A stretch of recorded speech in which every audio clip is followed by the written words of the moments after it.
Bus stand নাকি গোয়াল ঘর, পুরুলিয়ায় বেওয়ারিশ গরুর দাপটে বাড়ছে কোটি টাকার লোকসান হিন্দুদের, পাগল প্রায় গরু ব্যবসায়ীরা। হিন্দুদের হাতেই এবার শুভেন্দুর পতন। যে সমস্ত গরুগুলো দেখতে পাচ্ছেন এগুলো সব ছেড়ে দিয়েছে, জানি না কাদের গরু। পশ্চিমবাংলার বন্ধুরা দেখো, গরু যে বন্ধ হয়ে গেছে খাওয়া, এই যে গরু বন্ধ হয়ে গেছে, কি হতে পারে ভবিষ্যতে? এই যে কোম্পানির ভিতরে এইভাবে গরু ঢুকে পড়েছে, গরুর দলকে, ওই গরুর কিন্তু কোনো মালিক নেই, ঠিক আছে? তো কোম্পানির ভিতরে এইভাবে গরু ঢুকে পড়েছে, কেউ মানে বারণ করার নেই, এখানে গরুকে কিছু বলা যাবে না, গরু হচ্ছে কি মা, ঠিক আছে? তো এই হচ্ছে অবস্থা, ঠিক আছে?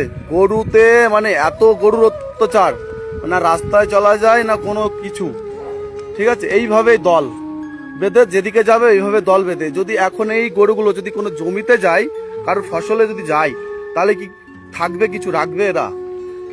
এই হচ্ছে কাজ, এই হচ্ছে আমাদের সেই মোদী সরকার, নরেন্দ্র মোদীর এই কাজ। বাসস্ট্যান্ড নাকি গোয়াল ঘর, পুরুলিয়ায় বেওয়ারিশ গরুর দাপটে বাড়ছে যানজট ও দুর্ঘটনার আশঙ্কা। পুরুলিয়া বাসস্ট্যান্ডের বর্তমান পরিস্থিতি দেখে এই প্রশ্নই এখন ঘুরপাক খাচ্ছে নিত্যযাত্রী থেকে শুরু করে সাধারণ মানুষের মনে।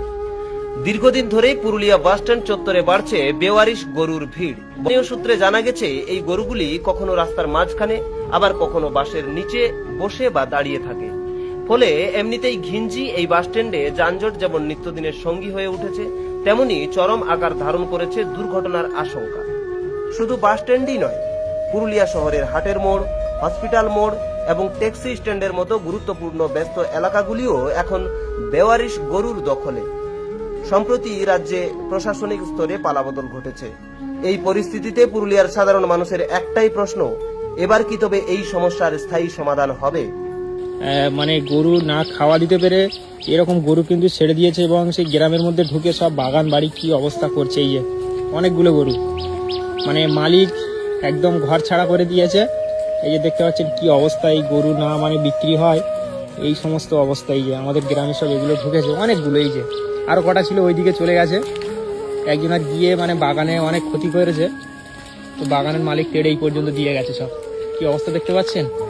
এই যে এরকম হতে থাকলে দিনটা দিন কিন্তু গরুগুলো মারাই যাবে প্রায়, সব হাড় বেরিয়ে গেছে, জানি না কবে ছেড়ে দিয়েছে সব। কি অবস্থা, আপনাদের দেখানোর উদ্দেশ্য একটাই, মানে গরু না বিক্রি হয়, না খাওয়া দিতে পেরে মালিকটা কিন্তু একদম গলা ছাড়া করে দিয়েছে, মানে গলার দড়ি একদম খুলে দিয়েছে, সব চলে যাচ্ছে। দেখো এত ভালো ভালো গরু আছে, ভালো ভালো গরু আছে, বিক্রি হয়, কেউ লুবো বলে বলেনি গরু ভয়েতে। এই গরুগুলো অনেক টাকা দামের গরু, কিন্তু হাফ দামও বলেনি। চাষিরা চাষ করেছিল গরু চাষে 2 পয়সা পাওয়ার জন্য, আলু চাষ করেছিল, আলু চাষের মাথায় হাত দিল কে? মমতা সরকার। আর গরু চাষের মাথায় হাত দিল কে? না বিজেপি সরকার। এই চাষিদের এখন হাহাকার কার পড়ে গেছে। এই যে কাণ্ডটায় দেখো, এই বড় বড় গরুকে লুবো বলে বলেনি। আর কলকাতা পার্টি কেউ আসেনি ভয়েতে। কলকাতা পার্টি এলো বিক্রি হতো গরুগুলো, কিন্তু কেউ আসেনি। তোর দিল্লি করবো রে, তুই যাবি না? দিল্লি যাবি না? তোকে দিল্লি নিয়ে যাবো। দিল্লি যাবি? দিল্লি ভোট দিবি তো? তোদের স্কুলে গিয়ে পড়াবো, স্কুলে পড়বি, আর কলেজে ভর্তি করতে ওদের দিকে তোদের। আমাদের পাড়াতে এই গরুগুলোকে রেখে চলে যায়।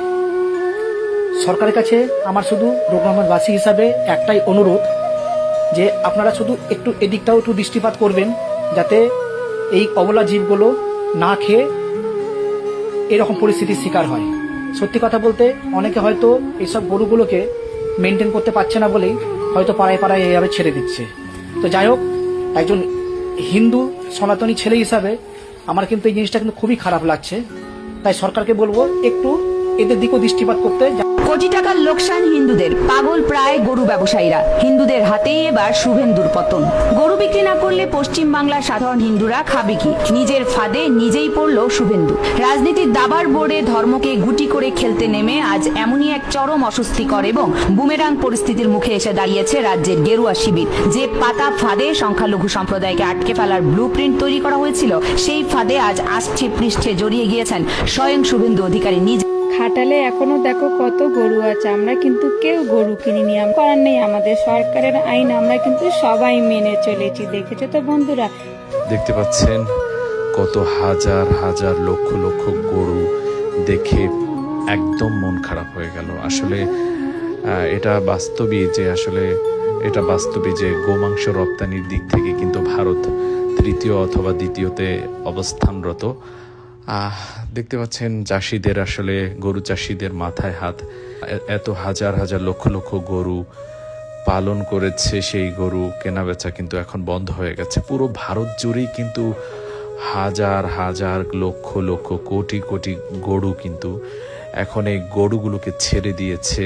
অনেক জায়গায় গরুগুলোকে ছেড়ে দিয়েছে, আর গরুগুলোকে ছেড়ে দিবে না কি করবে? কারণ যারা লালন পালন করেছে, গরুগুলোকে পুষেছে, ছোট থেকে বড় করেছে, তারা কিন্তু এই গরুগুলোকে খাবার দিতে পারছে না, তারা গোখাদ্যর ব্যবস্থা করতে পারছে না। তারা ঋণ নিয়ে, কোটি কোটি টাকা ব্যাংক থেকে ঋণ নিয়ে গোখাদ্য বিভিন্ন দোকান থেকে সংগ্রহ করে বাকিতে সেই টাকা যে পরিশোধ করবে গরু বিক্রি করে, সেটার আর উপায় রইল কই? কারণ এখন তো গরু কেনাবেচা বন্ধ। আর মুসলিমদের বিশাল এক কোরবানি গেছে, সেই কোরবানিতে লক্ষ লক্ষ গরু সেল হয়, সেই গরু কিন্তু কেউই মুসলিমরা কিনতে পারে না, কিনে নেয়। পুরো ভারত জুড়েই কিন্তু এরকমটাই ম্যাক্সিমাম হয়েছে। তবে কলকাতাতে বেশি হয়েছে। কলকাতাতে একদম গরু কেউ কিনতেই পারে না কোনো, সবাই মুসলিমরা তারা কিন্তু ছাগল দিয়ে কোরবানি দিয়েছে। দেখতে পাচ্ছেন যে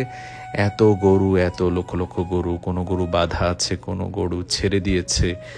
এই গরুগুলো আসলে কি করবে? এই গরুগুলো তো ঠিকই রপ্তানি করবে গোমাংস, কিন্তু দিন শেষে মুসলিমদের কোরবানি দেওয়ার জন্য এই গরুগুলো কিন্তু তারা মানে ক্রয় করতে পারে না। এখন যেহেতু কেনাবেচা একেবারেই বন্ধ, তাহলে ক্ষতির সম্মুখীন কারা হলো? তাহলে কিন্তু যারা হিন্দু গরু ব্যবসায়ী ভাই বোনেরা রয়েছে, যারা হতদরিদ্র, তারা কিন্তু এই গরুগুলো বিক্রি করতে পারলো না এবং টাকাও পেল না, এবং ঋণ পরিশোধও করতে পারলো না। তারা কিন্তু ক্ষতির সম্মুখীন হলো। দেখেন এখানে এই গরুগুলোকে ছেড়ে দিয়েছে, হাজার হাজার গরুগুলো যে জায়গার মতো যাচ্ছে, বিভিন্ন জায়গায় অনেকের ভাষ্যমতে এই গরুগুলো দোকানপাট, রাস্তাঘাট, যেখানে মন চায় সেখানে যাচ্ছে, কারো বাড়ি ঘরে গিয়ে উঠতেছে, কারো বাগানে যাচ্ছে, মানে বিভিন্নভাবে গরুগুলো ছড়িয়ে ছিটিয়ে কিন্তু এখন যাচ্ছে। এতে সমস্যার সম্মুখীন কারা হবে? একটু চিন্তা করুন, একটু ভাবুন। দেখেন ইন্ডিয়ান গরুগুলো সারি সারি ভাবে এভাবে দেখতেও ভালো লাগে না। আশা করি এই সমস্যার উত্তরণ হবে, গরু কেনাবেচা আবার শুরু হবে। কিন্তু মুসলিমরা তো বলে দিয়েছে এরা আর গরু কিনবে না, এরা আর গরুর গোশত খাবে না, এরা ছাগল খাবে। তো দিন শেষে আসলে কি হবে জানা নেই। তবে গরু কেনাবেচা বন্ধ হয়ে গেছে, আর যার জন্য কিন্তু এখন এই গরুগুলো, অনেক পরিবারই এই গরুগুলো না খাওয়াতে পেরে ছেড়ে দিয়েছে, আর যার জন্য কিন্তু গরুগুলো এখানে সেখানে হেঁটে বেড়াচ্ছে, অনেকের জমির ফসল নষ্ট করতেছে। তবে এই সমস্যা অবশ্যই দূর হওয়া দরকার। উপরস্থ যারা প্রশাসন রয়েছেন তাদের দেখা উচিত।